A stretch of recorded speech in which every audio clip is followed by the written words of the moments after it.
Hey, I'm Ollie Ferguson. I drive the number 55 Ontario Sportsman Series race car, based out of Lindsay, Ontario. You're watching ONTrack Weekly.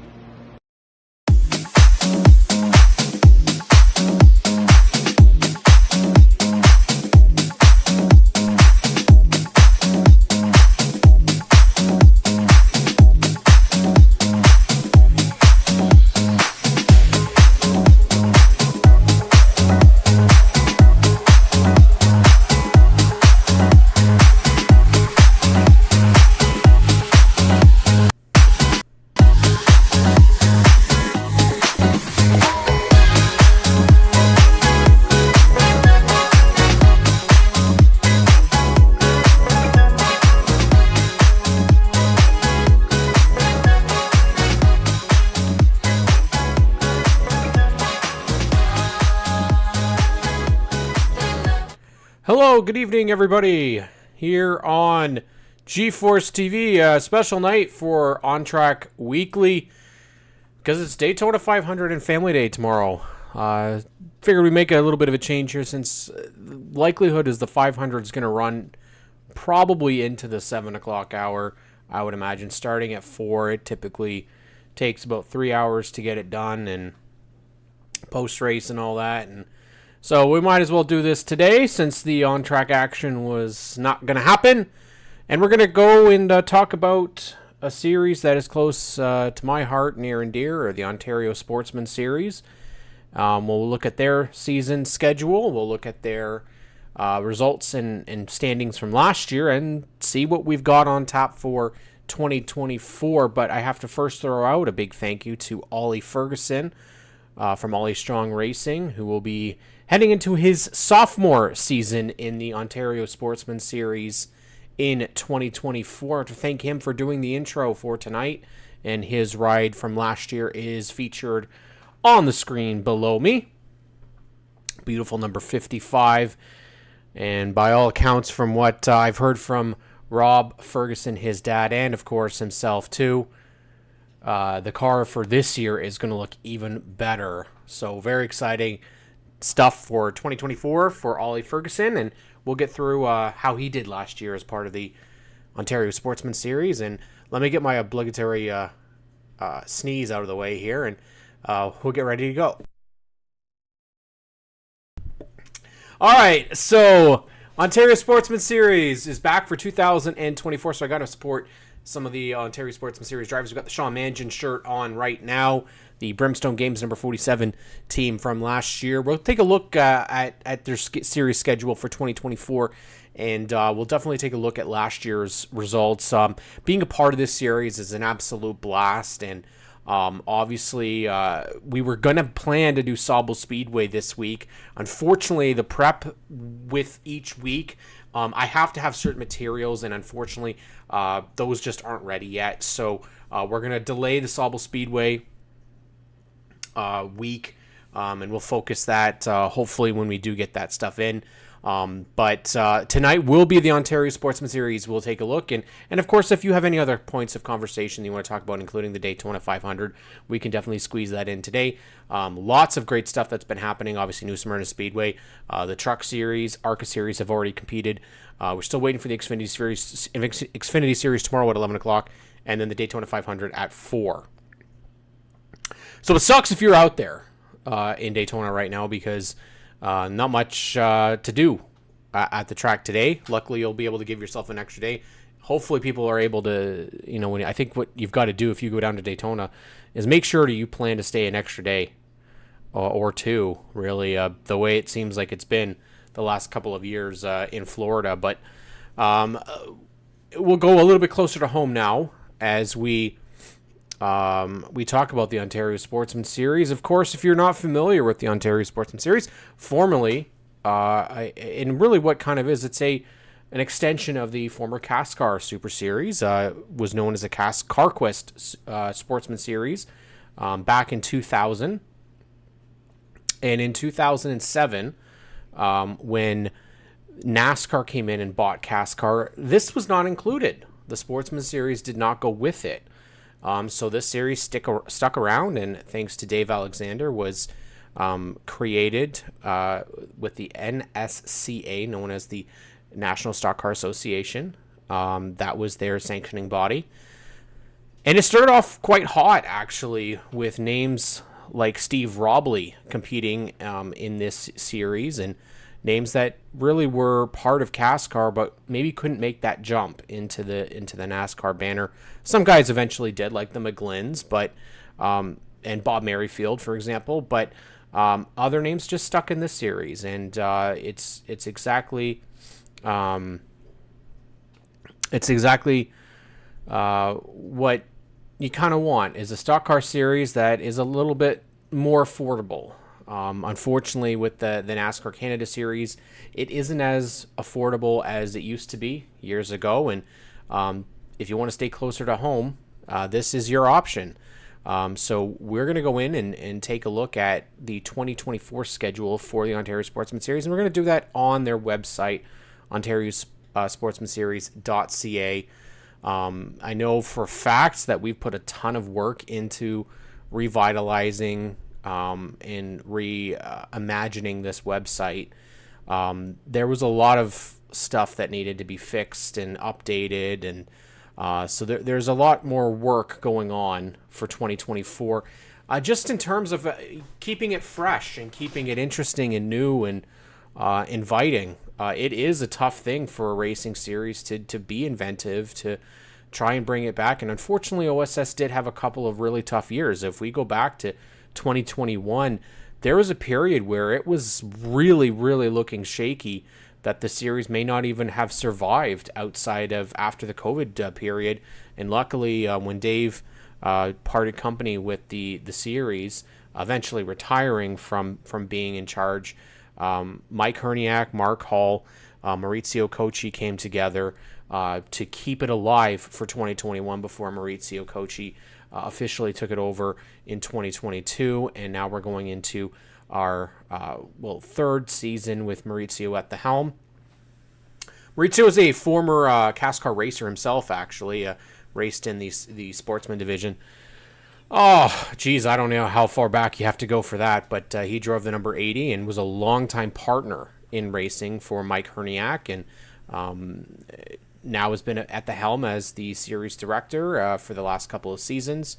And in that 2021 season, we only had about 6 full-time cars, and last year we were about 14 full-time cars. Maybe not full-time drivers, but full-time cars were out there, which was a steady increase for the series and the right trajectory. Right now, I think there's still a bright future here, and we're looking at potentials for new partnerships, new racers. Probably you need to find some new cars. That's the biggest thing, is the availability of chassis is probably the difficult piece right now. But, you got lots of names, and we'll go through the roster list kind of when we talk about the standings. Lots of names back from CASCAR that are still sticking around and probably have the same car that they had 20 years ago. But we'll get started with those. Let's take a quick look here at Ontario Sportsman Series. I might have to do some shuffling just around how it looks here. But so we've got our Ontario Sportsman Series website here. I'm just going to try and make this a little bit smaller. So we got ontariosportsmanseries.ca. And let's go and take a look at our schedule for 2024.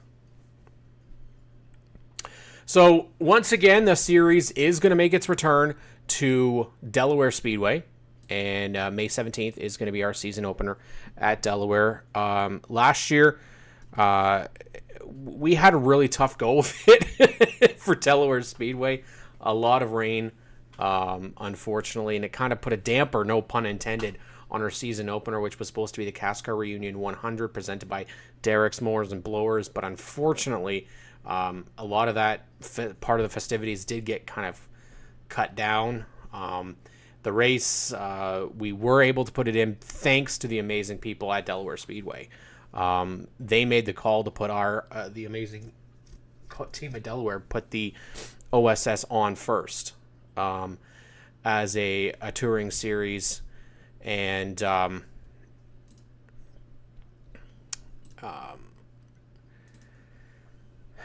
we're obviously we're really excited for this season. Hopefully we won't have any rain. That's the biggest thing. So Delaware, obviously, we have it open. There's lots of race events that are open right now, but we head from Delaware Speedway on May 17th, and then I'm just going to make this, again, a little bit more small because I think we're going to have a little, there we go.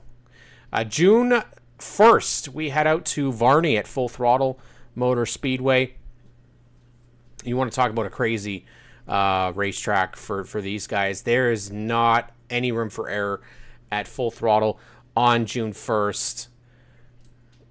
And definitely be excited to see how the field does. Obviously, Corey McAllister had the field kind of covered, but Tim Tolton always has this place covered.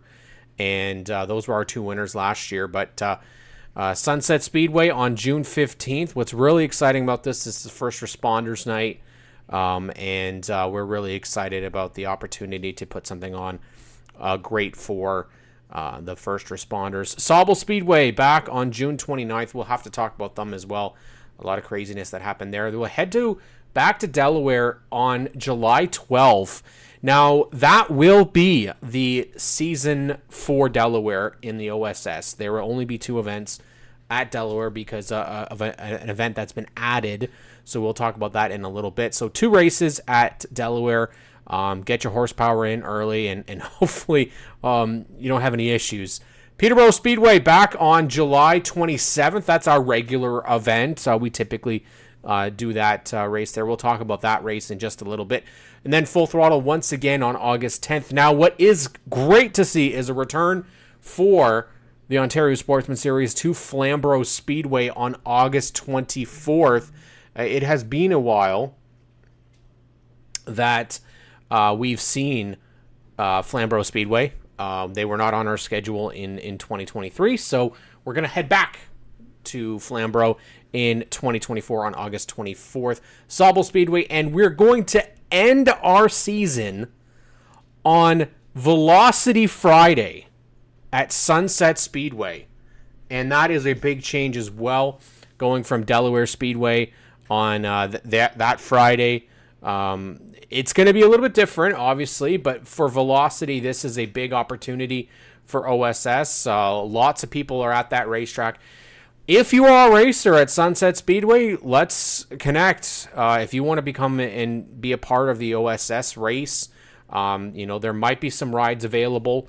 Definitely reach out to me if you are a racer at Sunset Speedway or at any of these racetracks and you want to be a participant. There are rides available. It just depends, again, on availability of funds. If you can bring some sponsorship, if you can bring some crew, that all helps. But I know there's some team owners in the series that would love to be able to get back out there and have an additional car on the track.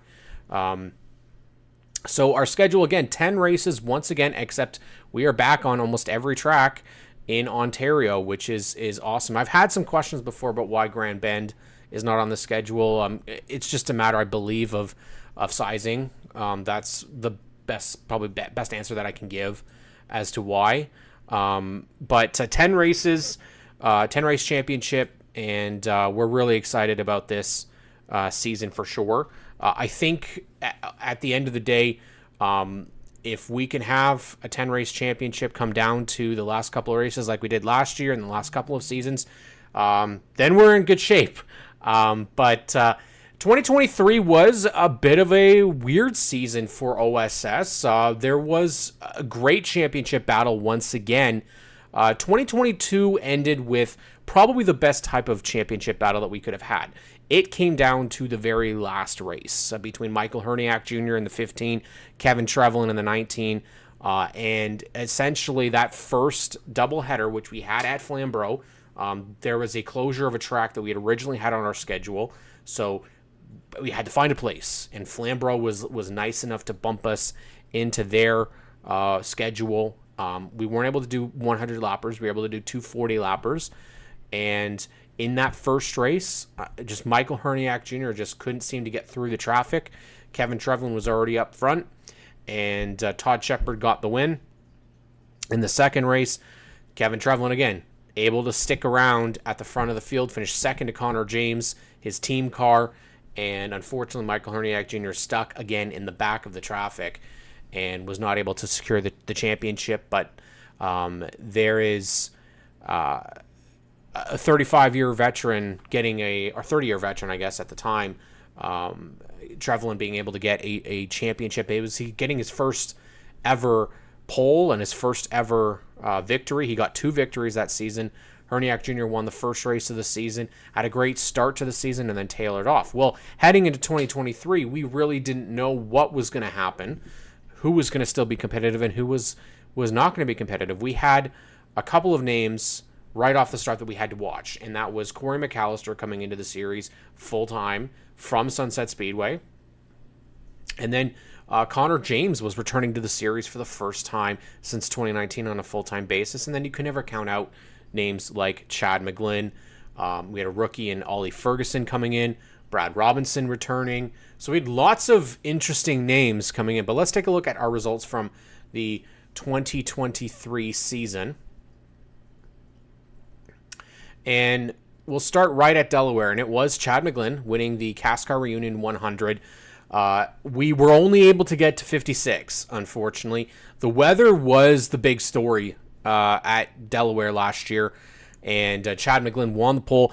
That race, though, if we had gone the full 100, I don't think Chad may have won it as easily, because Sean Mangin in that 47 Brimstone Games Dodge was really fast. Same with Derek McCullough, who is a regular a racer out of the Delaware area. Brendan Patrick as well in that 02 was coming on really strict and really strong. The one name that you don't see on that list is the eventual champion Corey McAllister in the 71. Unfortunately, out early, only 9 laps in the race with a mechanical problem took him out of the race, and unfortunately. It was a tough start to the year for him, but Mangin and McCullough also top on the podium. Very strong start to the season for Chad McGlynn getting the race victory, but all the credit, though, to Derek's Mowers and Blowers for helping us put on, and happy a speedy recovery to Derek Clark as well, who just recently had some surgery. So Chad McGlynn winning the pole position, but also winning the race to start the season. He is somebody who will be tough no matter what, no matter where. The McGlynns are always tough. McCullough, Patrick Trevlin, Connor James, Doug Cathcart, Kevin Lay in what would be his final OSS start. Michael Herniak Jr. and Brad Robinson were your top 10. Mark Patrick, Tim Tolton, Laura Authier making her series debut, and Corey McAllister were your 14 competitors that started the May 19th Delaware Speedway CASCAR Reunion 100. Unfortunately, though, like I said, rain messed up a lot of the festivities for the day. We headed next to Full Throttle Motor Speedway on June 3rd for the Auto and Home 100% by West Gray Auto Parts and Farlow's Home Hardware. Corey McAllister was your race winner of the 11 cars. Kevin Trevlin put his number 19 Trevco Dodge on pole. Unfortunately, though, early in the race started having some sort of a seal. I think it was a seal went bad on the 19 car, resulting in some fluid coming out on the racetrack and eventually being spun.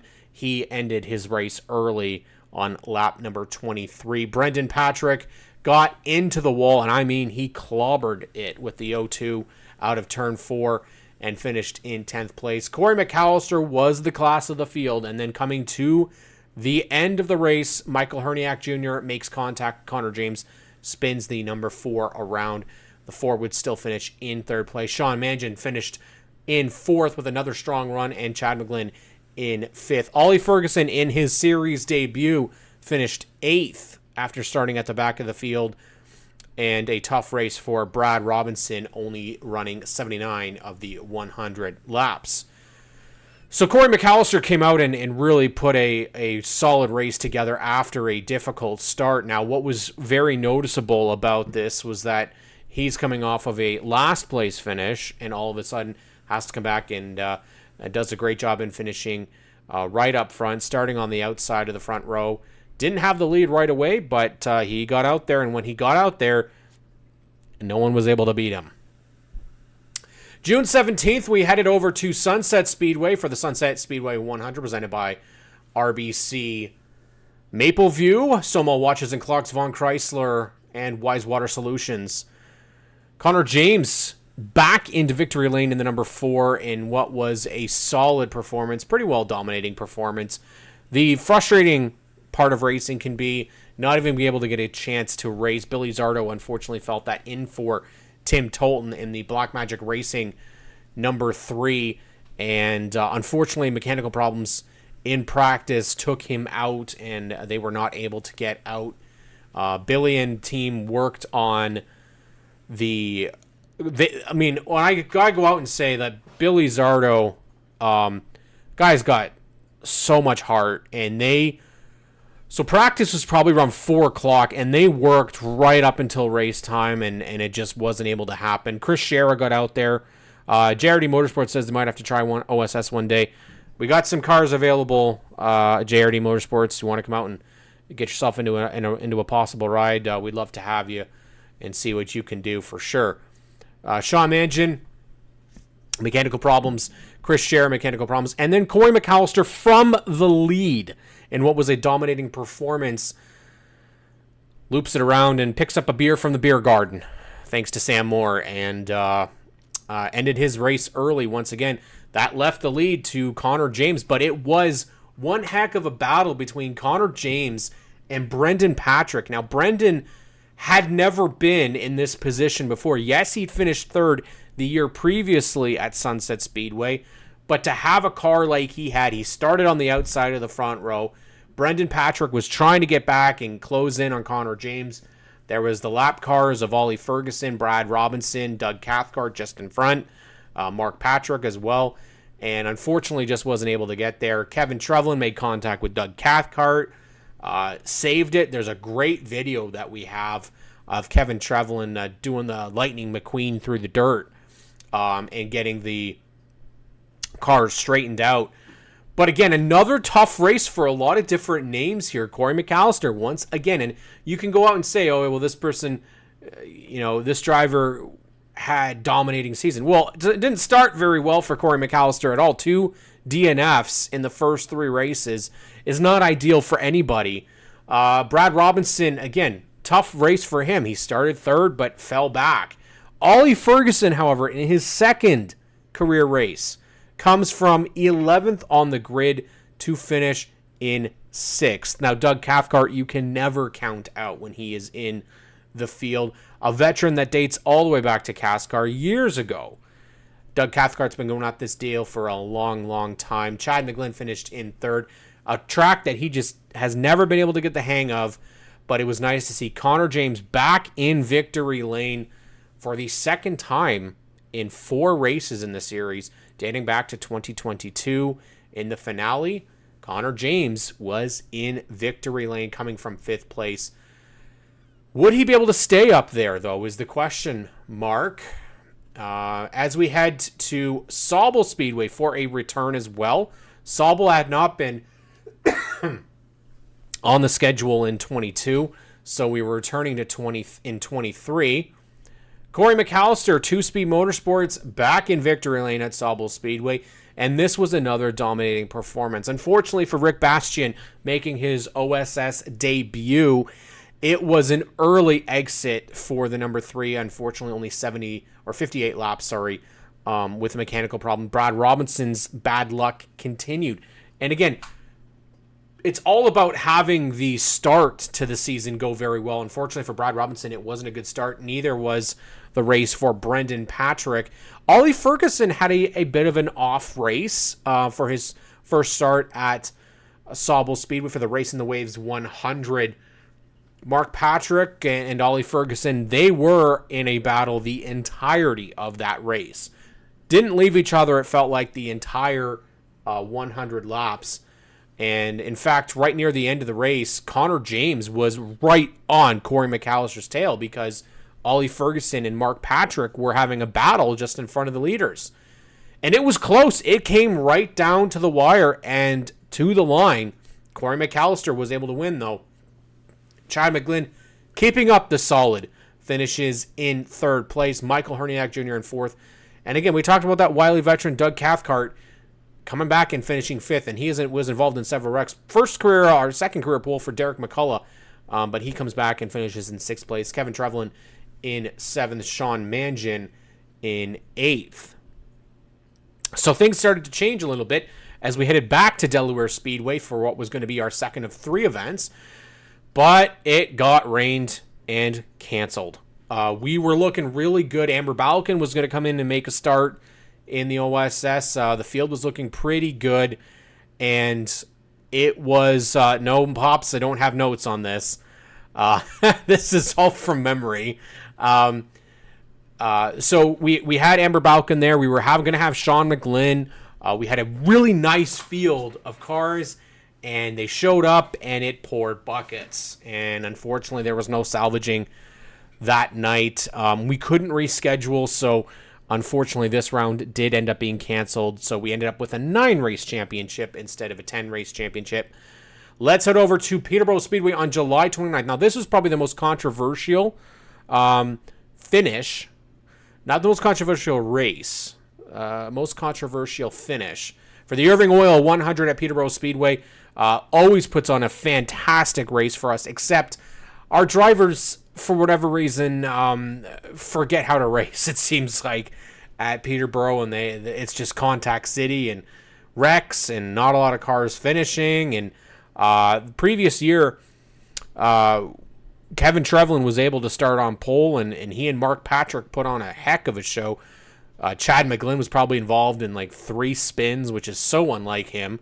Sean Mangin got too high and wrecked early. And it is unfortunate that kind of continued in 2023. Michael Herniak Jr. In the wall early, and damage to the car put him out on lap number 15. And then a rarity, Connor James with a mechanical issue on the backstretch, and unfortunately was not able to continue. Mark Patrick, though, was the big story here. And coming off of turn 4 contact with Sean Mangin, and Mark Patrick plowed the inside pit wall of damage, tons of damage to that number 12 race car. We weren't even sure if that chassis was going to be saved or not, but the Patrick Brothers Racing Team put on one heck of a show. Amanda Balson made her return to the Ontario Sportsman Series as a pinch hitter for Corey McAllister. And unfortunately, after talking with Amanda, I think it was just maybe a little too quick in terms of like the getting ready, and probably didn't have as much time as she probably needed to get used to the car, but still put in a solid 6th place finish, and in the end contributed to a championship. So her return at her home track in Peterborough, definitely great. Tim Tolton, though, was the story towards the end of the race. Now, Tim Tolton has been a veteran of racing, celebrating 40 years in racing in 2023. Behind him was Brad Robinson and Brendan Patrick, 2 young guns who had never gotten a race victory before. Now comes the end of the race, and it came to a bump and run, or a shove and run, or a move and run by the O2, which pushed the 3 car up the track. And the O2 came by and got the victory. Now, whether you agree or don't agree, at the end of the day, it was a driver going for their very first win. And Brendan Patrick, who had never really sniffed the front before, all of a sudden gets his very first career OSS victory. Tim Tolton and the Tolton team not very happy after this one, nor were a lot of the fans from the Tolton camp, which, again, absolutely... I don't think that you would be very happy with that, but again, you've done it for 40 years. I'm sure Tim's had his moments where people have done this before, unfortunately, especially at a track like Varney. But if there's somebody that's going to come back to Peterborough Speedway and make sure that they win this year, it's going to be Tim Tolton. I will say that for a team that had so much bad luck, the reality of this was the Black Magic team has no problem with speed. None at all. Tim Tolton has said that this Peterborough Speedway is his favorite racetrack. And it was very evident by the way he raced, and I expect that you see him back next year. And whether there's going to be payback, I would think that you're going to see something. And Brendan Patrick said as much, that he expects that there will be some sort of payback in the future. And, whether we see it or we don't, I'm not sure. But at the end of the day, the next race was the telltale story about commitment and passion. And I'll tell you right now, Brendan Patrick getting his first career win, Brad Robinson with his best career finish, but then Tim Tolton comes back after that and wins at Varney. What can you say about emotion and what it does? Rhea Foods 100, presented by Mighty Wipes and One Stop Lube, back at Varney again. Tim Tolton gets his third career OSS victory. And this one was probably the most shocking in terms of Chad McGlynn's performance. I don't even know the last time we've seen a Chad McGlynn mechanical failure. 33 laps into the race. It was actually earlier. He got 33 laps done. Sean Mangan as well with mechanical problems. But the race of the day went to Ollie Ferguson, who got his very first top 5 finish, was in line for a third place at Varney until the very end and had some contact and just couldn't end up getting past Brad Robinson. He had the opportunity to get by there. Connor James comes back, finishes second after starting in 8th place. That's not an easy thing to do at Varney. Corey McAllister, again, was in position to win, but had a flat tire, and he had to storm back through the back of the field. Michael Herniak Jr., Brendan Patrick made contact, involved in a couple of skirmishes, unfortunately. But Brad Robinson continued his hot streak and got a second straight podium, which started to catapult him in the point standings. Corey McAllister into 4th place in this race, which helped him catapult back up into this points championship. What had happened was at Peterborough, with the bad finish, Chad McGlynn was able to get himself further ahead in the point standings. Connor James fell back. Corey McAllister now puts himself into the conversation. So now all of a sudden, we have a 3-driver battle for the championship in points as we head with 2 races remaining. So Tim Tolton gets his 3rd career victory and takes Black Magic Racing once again into victory lane. Now, one thing that is very interesting is that Chad McGlynn and Tim Tolton are the only drivers to have won in the last 2 seasons. Now, it'll be up to them to win in 3 straight seasons, but Kevin Trevlin not winning in 2024, in 2023, Michael Herniak Jr. not winning in 2023. DJ Kennington was not in the series this season, so there was a lot of change that took place there. Let's take a look, though, as we headed back to Sunset Speedway. 14 cars. Now, for this series, I know people will go and say, well, that's not very good. Well, for this series, it's great. A couple years ago, when you have 6 cars, barely 8 at some tracks, I think we had 9 potentially at one race. 14 is a win for us, and we're going to try and get more. The more and more that we can get would be great. Corey McAllister, though, on pole at Sunset Speedway, which we kind of expected. That is his best racetrack, I think, winning 2 championships there already. McAllister, though, put a complete and utter butt whooping on the entire field in this event. Absolutely destroyed everybody. And what probably didn't help was that there was not a single caution. We had a green to checkered, completely free of caution. Feeling Refreshed 100. It was presented by LearnToTrade.com and N2Y Tire and Performance. And McAllister really had the tire and the performance. Getting the 100 lapper put together in dominating fashion that he lapped all the way up until second place Connor James. Sean McGlynn made his return to the OSS, and the legendary competitor from Kitchener, Ontario, 4-time champion and the winningest competitor in the series, got a podium.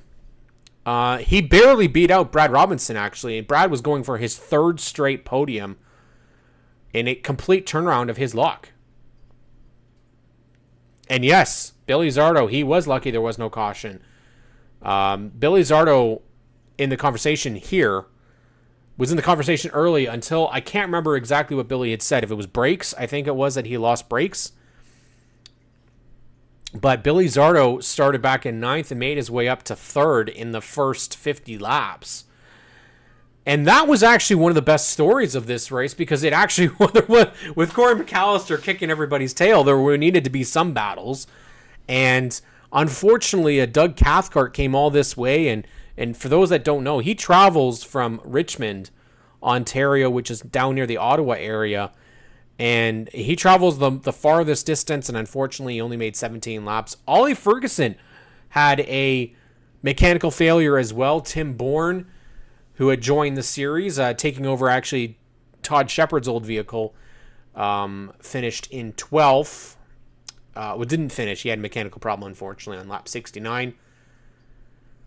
But Billy Zardo was able to take the 3 car up, and then it went back. And yes, Billy's confirmed that it was brakes that went away on the 3 car. But if they can get, like I said, if that 3 car cannot have any mechanical problems, I'm telling you, week in and week out, that's a winning team. Clearly. From all accounts, so we expect there's going to be multiple drivers in that 3 car again in 2024. Billy, I believe, might be part of that for Sunset Speedway again. Kevin Trevlin has a better race at Sunset, finishing in 6th place. Michael Herniak Jr. Now, that's listed as Michael Herniak Jr. It's actually Mike Herniak that raced in the number 15 and led the first lap, and unfortunately, Michael was not able to make the event. Also not making the event was the 47 of Sean Mangin. Unfortunately, there had been a flood, and unfortunately, their basement, I believe, had been flooded, so he wasn't able to make it out for that race. But in terms of making a name for themselves, Brad Robinson really started to show his stuff towards the end of the season. And, we talked with Brad about this, and he really attributed it to his competitors, and that they were really the ones that helped him out. Connor James helped him out. Michael Herniak, Kevin Trevlin helped him out. That's what this series is really good for, is having competitors that help each other. Connor James, put on another great performance, and that put him in the points lead heading to Sauble Speedway. Corey McAllister actually may not have put him in the points lead. I think he may have just lost the points lead to Corey McAllister, but was within 10 points, if I'm not mistaken. Sean McGlynn finishing 3rd was great. However, points championship contender Chad McGlynn finished 8th and was really not very competitive the entire race, and we kind of wondered maybe there was some carryover from the previous race at Varney. Maybe there was still some mechanical problems that were plaguing him. Another driver that really had a tough race was Derek McCullough, which was not typical of the Payne Brothers Racing number 38, and he was 10th place, but really just never had much speed the entirety of the entire weekend, really. So McCullough finishes in 10th place, still a top 10 finish for him. But then we headed back out to Sauble Speedway, and we headed for the Ecotech 100, presented obviously by Ecotech. And we improved to 15 cars for Sauble Speedway, which was fantastic. Now, obviously, this is the most noticed race that we had, and not for good reasons. It should be for good reasons, because we had a driver that came into the series for his first career start and won the race in his first career start. and that was Rick Spencer-Walt, once again, in for the Corey McAllister team. And unfortunately, that was overshadowed by some shenanigans that took place at the end of the race. But Two-Speed Motorsports, once again, competitive again. Absolutely competitive. And this is when, as a championship contender, you've got to stay as close as possible. Unfortunately, when we started this race, there was a lot of issues. There was a lot of contact. We had some mechanical problems for Sean McGlynn. Brought out the red flag. Put some oil down or some fluid onto the racetrack. The 18 car done after 30 laps. Tim Bourne was done early as well. Kevin Jackman done early. And then Bobby Tolton got into the wall off of turn 4. Damage to the number 3. And unfortunately, his race was done after 73 laps. Now, coming down to the end of the race, there was contacts between Michael Herniak Jr., who was running in the top 5, and I believe second place at the time, Connor James, maybe third place at the time. And a call was made to move the 4 to the back as being an involved car with the 15. Those involved didn't believe that that was the case, and unfortunately it resulted in a driver parking their car and getting out. And with that occurring, curfew played a role and the race was checkered. Rick Spencer-Walt got his very first win in his very first start, but all of a sudden now the championship lead was gone and the championship battle changed. Positions were switched and penalties were announced. And all of a sudden, our 3-car race went to a 2-car race. We headed down to Delaware Speedway for the finale on September 15th. And with his 3rd race win, 4th in a row for the 71 team, Corey McAllister. 5 wins on the season for the 71 team. Half of the races, and a lot of them came in the second half. Corey McAllister gets the win for the third, I think it was the 3rd straight 71 Two-Speed Motorsports win of the season. Chad McGlynn finished in 2nd place. Michael Herniak Jr., nice rebound in 3rd for Michael after a tough season in the 15 team. Brendan Patrick, double 4s at Delaware Speedway in 24. Derek McCullough, always strong in the 38 car at Delaware Speedway. Connor James ends the season in 6th, will finish 3rd in the championship in 2024. Ollie Ferguson, another strong finish and a good rebound in 7th place. Doug Cathcart in 8th. Brad Robinson, strong run, ends in the finale in 9th. Mark Patrick in 10th. Caden Patrick, making his first start of the season, finishes in 11th. And then the visiting Amber Balkin in for Sean Mangin was battling for the lead. And unfortunately, a mechanical problem took her out of the race. You know, I think Amber had an opportunity to be a part of the podium here, and unfortunately it just didn't happen. Kevin Trevlin had a spectacular tire issue. I believe it was actually a suspension issue that happened. Tim Bourne, Rob Fenema, and then right at the start of the race, Tim Tolton gets hit from behind on the start, and we had fuel leaking all over the racetrack. So OSS has made some calls and has changed some rules for 2024, making sure that that will not happen again. Sean McGlynn, the 9 car was there, but unfortunately was not able to start the race.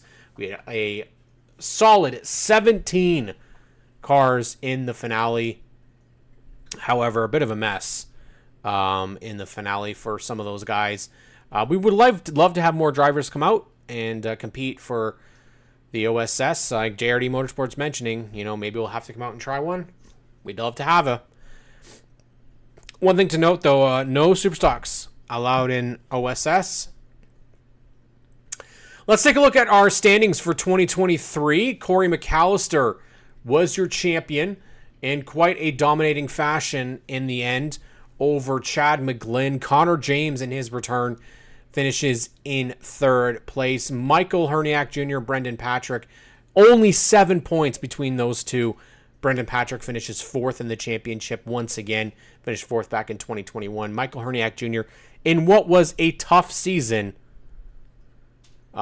finishing back in fifth place. Not too bad for him. Brad Robinson, for a guy that was outside of the top 10 halfway through the season, to come back and finish sixth, solid run for Brad Robinson. Kevin Trevelyan has a championship slump in finishing in seventh after a championship in 22. Multiple drivers raced to the number 3 team points for Black Magic Racing, and finishing in 8th place. Solid points for the 3 team this year. Mark Patrick and Sean Manchin. Ollie Ferguson did miss the first race of the season due to illness. Only 3 points behind Sean Manchin in the 47. Doug Cathcart, Derek McCullough, Sean McGlynn in his return. Hope to see Sean back in 2024.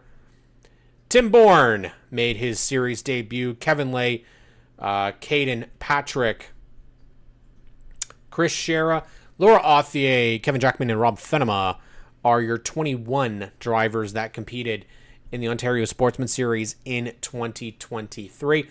Obviously, we talked about we want to have 2024 be even more successful for the OSS. So let's take a look at who we've got so far. Now, we're obviously really still early. It's only February. We've got some drivers that are announced. We have some names, obviously, that are likely to register. They just the full registration is not completed yet.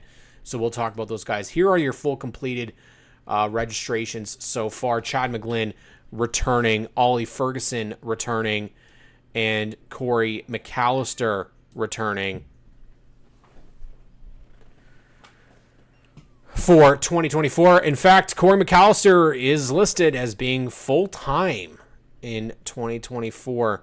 So Chesapeake Motorsports, McGlynn Motorsports, and Ollie Strong Racing are all back in 2024. We take a look at potential names that we can see back in 2024. Well, we've got another name that's registered. We don't have a bio up for him yet, but he's been the most excitable driver, and that's Nathaniel Greenaway in this number 93 car. He's going to run this number 93 for the full season in 2024. Greenaway Racing with Trevco Motorsports. And actually just noticed that yesterday, actually, once again, Greenaway Motorsports making a big announcement when it came to his partnerships. St. Clair College alumni joining the number 93 for 2024. Now, this is a car that Nathaniel has actually gotten from Herbie Drescher. It is a former NASCAR Pinty Series car, so it's definitely a good car. Nathaniel is going to be running in the 93 for the full season. Officially, I believe, won't be the only one that's going to be doing their first full season. We've got a couple other names from last year. Now, from last year's standings, we do have a couple confirmations here. So,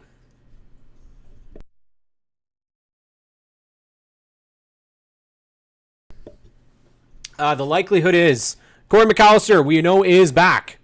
Chad McGlynn, we know, is back. Connor James is not going to be back in 2024. Actually, very exciting news for Connor James.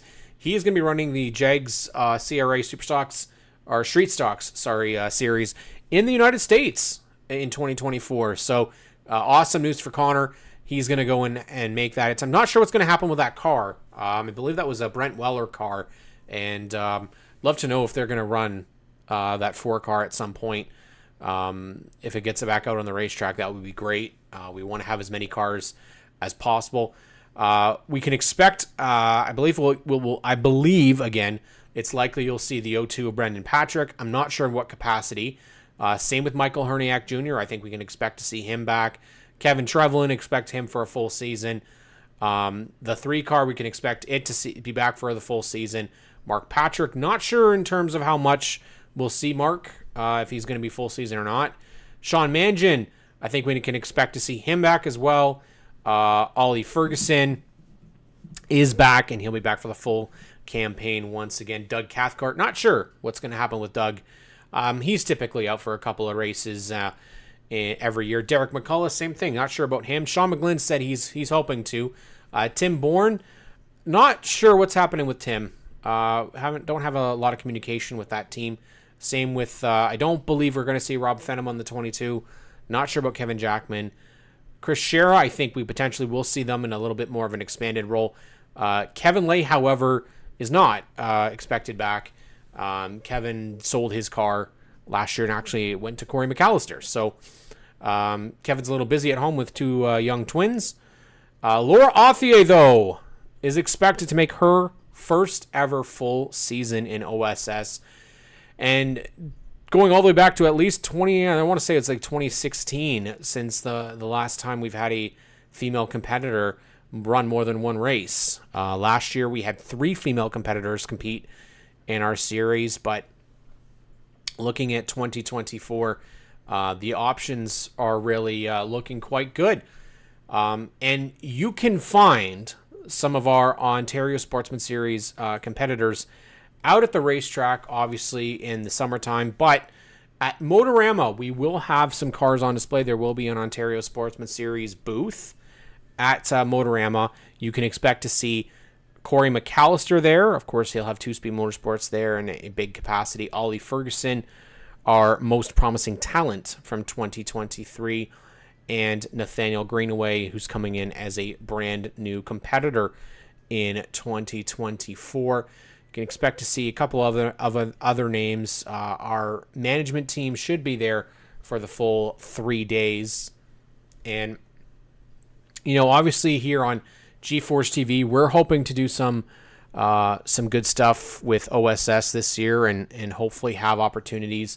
I know for ONTrack Weekly, we talk about tracks and we talk about the series that travel around, and OSS is one that has grabbed a hold of my heart, and it dates back to probably 2007, 2008. I didn't actually watch the races. I would just follow them on their website. And so seeing some of these racers, especially the McGlyns, the Kevin Trevelyan's, Michael Herniak, Mike Herniak, the Patricks, it is definitely a great series, and one that, it's lost its way a couple of times, I think, but definitely has rebounded. Gulf Race Fuels coming on board as a partner for the series has been a great thing. They will be a partner for the Racing Zone at Motorama, so definitely come by. There's going to be an autograph session for our drivers on the Sunday from 12 to 1. You can definitely come out and see our competitors there. Hopefully we'll have a couple competitors that'll tune in and be a part of things. We're going to try and have some of the OSS competitors up on the stage for some interviews as well. But again, if you want to get involved, definitely reach out to Ontario Sportsman Series on Facebook. You can reach out to me as well. I definitely do a lot of work for them, and we're looking forward for a 2024 season that hopefully will bring some more competitors out on the racetrack. Obviously, there's a lot of cars that we know of that are out there.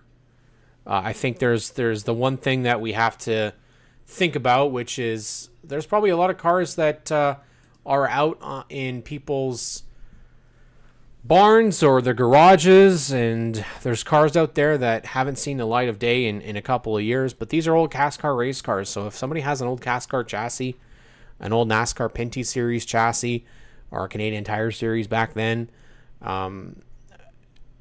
definitely come on in, look about it. We've got a rule book up on the website. Join the Facebook page, get all the updates. And we definitely want to thank everybody that comes in and is a part of the series as a competitor, as a award partner, the tracks competitor, the tracks officials.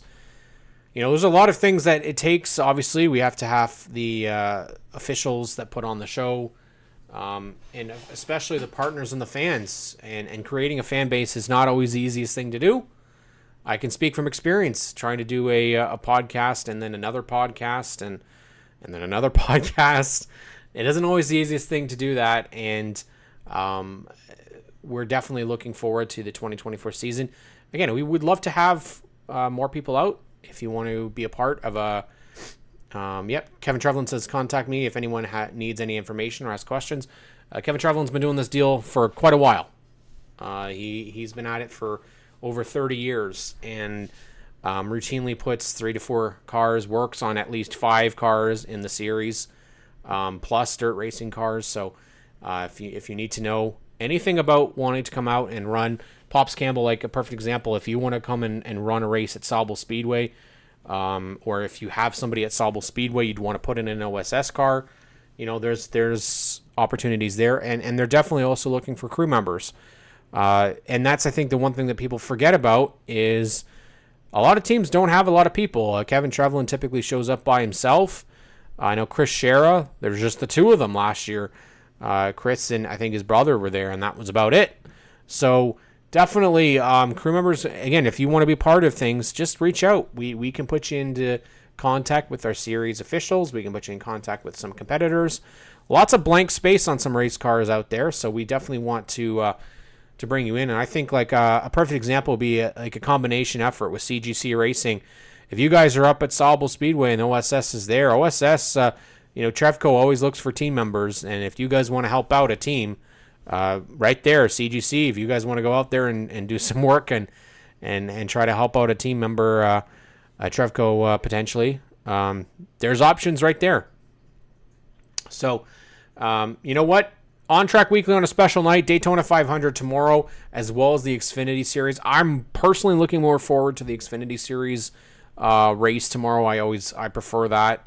The 500 is, I don't know. I don't really like plate. I don't really like plate races as much as I used to. Typically, the problem is the problem tends to be just a shove-in match at the end and big wrecks, and I'd love to see a little bit more of the clean finishes instead of us just tearing up millions of dollars of race cars every year. And no hooking or turning drivers to get the lead. That would be ideal. OSS is a little bit different from the top fledge of NASCAR, and that's why I really like it. So definitely 2 stops at Sauble Speedway, 2 stops at a lot of these tracks in 2024. Yeah, exactly, Pops. Millions are spent already. And one thing about Ontario Sportsman Series that I think is kind of hidden, and if there's a way that we could get it to work, but what I think the NASCAR Canada Series has missed the opportunity on is having a local driver compete in each kind of event. And if OSS can do that, where we can have a car, an all-star car of sorts. Hell, you go to Delaware Speedway, you put somebody like a Ray Morneau in it, or a Cody Wilds. You go to, just because of the Superstock side, apparently those are more comparable. You go to Peterborough Speedway, you put Marley Owen in. I always pick Marley, but Miles Tyson or Garrett Temersma. You go to Flamborough. It's not really a ton of Superstock guys out there, but hell, you could put Reese Bourgeois from the Pure Stocks, put Alex Stewart or Brady Cox in one of those. Go to Varney and put Nathan Detweiler in one of those cars. Go to Sauble, put Cole Camrath in one of those cars. Cole's young enough, or put Pops in it. There's plenty of options, and I think having one car where you have a local, like we had Billy Zardo, Amanda Balson last year, that was kind of the idea. The concept was to get somebody local that is a bigger name. Not saying that our drivers aren't big names, but you want to bring in any additional fan support that you can to the racetrack. And so I'm definitely going to try and reach out to a couple of drivers in the off season here. And again, if you want to be involved, reach out to me. we can definitely try and look at partnerships for race teams, for drivers, for the events, the awards. We want to help out in whatever way we can and make it as affordable for everybody.